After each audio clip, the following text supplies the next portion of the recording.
Alfa Romeo is credited with building some of the most visually appealing road and race cars ever created, and while the following concept isn't an official project, it does fall in line with the marque's rich design history. This particular concept is the brainchild of Luigi Memola and is dubbed the LEA, which stands for Linea Emozionante Aerodinamica. It is a low-slung, two-door sports car with an evocative design that beautifully combines retro-inspired elements with more modern components. The side of the concept is perhaps its best angle. The front end features a pointed nose with a pair of round headlights. A set of unusual, solid wheels force you to look towards the bodywork where you'll notice small doors and tapered side windows seamlessly connected to the windshield. The side angle also provides a glimpse of the rear louvers and spoiler.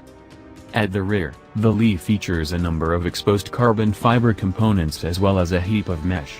There are also quad tailpipes and a couple of sci-fi looking taillights not affixed to the body. Perhaps they're meant to be holograms. Whatever the case, they're certainly intriguing. Other parts of the vehicle's design that stand out are the thin, vertical headlights, circular fog lights, carbon fiber chin spoiler and a small Alfa Romeo grille.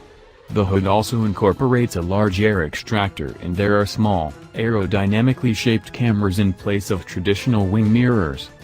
Alfa Romeo's next supercar will be a successor to the 8C Competizione with a mid-engine layout.